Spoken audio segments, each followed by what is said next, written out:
కావలి పట్టణంలోని అరుంధతి వాడలో పోలీసులు కార్డన్ సెర్చ్ నిర్వహించారు. జిల్లా ఎస్పీ అజిత వేజెండ్ల ఆదేశాల మేరకు డీఎస్పీ శ్రీధర్ ఆధ్వర్యంలో సోమవారం తెల్లవారుజామున ఈ తనిఖీలు చేపట్టారు.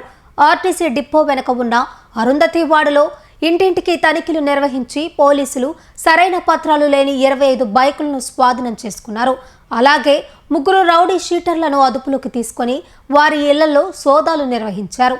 ఈ సందర్భంగా డీఎస్పీ శ్రీధర్ మాట్లాడుతూ ఆ ప్రాంతంలో కొంతమంది యువకులు మాదక ద్రవ్యాలకు అలవాటు పడి డిపో వద్ద అల్లర్లు సృష్టిస్తున్నారని తెలిపారు.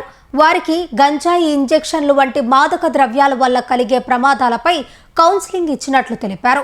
ఇలాంటి తనిఖీలు ఇక ముందు కూడా కొనసాగుతాయని పోలీసులు స్పష్టం చేశారు.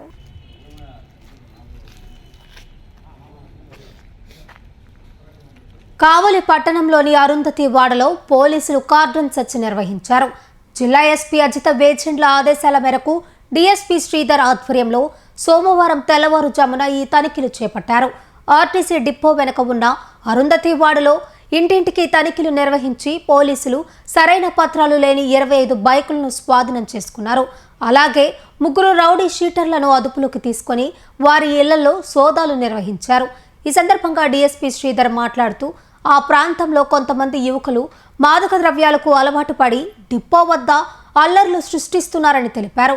వారికి గంజాయి ఇంజెక్షన్లు వంటి మాదక ద్రవ్యాల వల్ల కలిగే ప్రమాదాలపై కౌన్సిలింగ్ ఇచ్చినట్లు తెలిపారు. ఇలాంటి తనిఖీలు ఇక ముందు కూడా కొనసాగుతాయని పోలీసులు స్పష్టం చేశారు. ఉదయం 5 గంటల నుంచి మన కావలి 1 టౌన్ లిమిట్స్లో ఉన్న అరుంధతి వాడ ఇక్కడ కార్డన్ అండ్ సెర్చ్ ఆపరేషన్స్ చేయడం జరిగింది.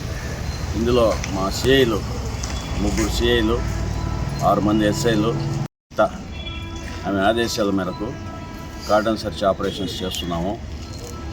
ఈ సందర్భంగా మేము దాదాపు 25 2 వీలర్స్ వితౌట్ ప్రాపర్ డాక్యుమెంట్స్ వాటిని పట్టుకోవడం జరిగింది.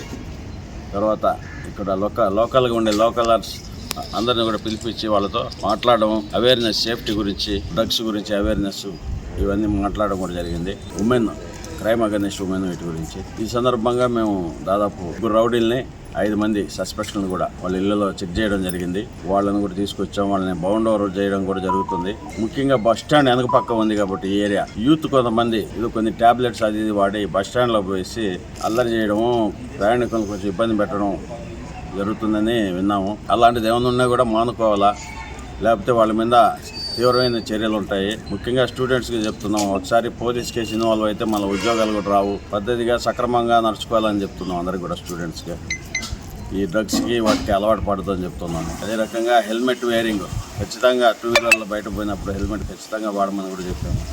డ్రగ్స్కి సంబంధించి ఇన్ఫర్మేషన్ ఏమైనా ఉంటే గంజాయి అమ్మేవాళ్ళు కానీ తాగేవాళ్ళు కానీ నాకు కానీ మా సిఐ కానీ 1 టౌన్ సిఐ ఈరోజు కానీ ఇన్ఫర్మేషను సెల్ ఫోన్లో ఇమ్మని చెప్తున్నాం.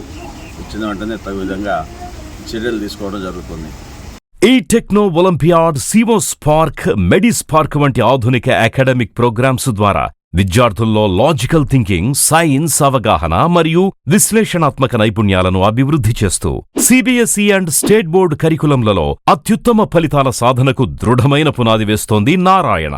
అనుభవజ్ఞులైన అధ్యాపకుల సమగ్ర మార్గదర్శకత్వంలో ప్రతి విద్యార్థిలో logical thinking and analytical skills కి పదును పెట్టి జాతీయ స్థాయి విజేతలుగా తీర్చిదిద్దుతూ వారి ప్రతిభను శిఖరాగ్రాలకు చేరుస్తోంది నారాయణ. అత్యాధునిక డిజిటల్ క్లాస్ రూమ్స్, అత్యుత్తమ ఫిజిక్స్ అండ్ కెమిస్ట్రీ ల్యాబ్స్ తో కూడిన సాంకేతికతతో కూడిన విద్యా వాతావరణం, విశాలమైన ప్లేగ్రౌండ్, పరిశుభ్రమైన డైనింగ్ హాల్లో రుచికరమైన పోషకాహారం, సౌకర్యవంతమైన హాస్టల్ సదుపాయాలు కల్పిస్తోంది నారాయణ. 2026-27 విద్యా సంవత్సరానికి అడ్మిషన్లు ప్రారంభం. వావిలేటిపాడు, ధనలక్ష్మీపురం, నెల్లూరు.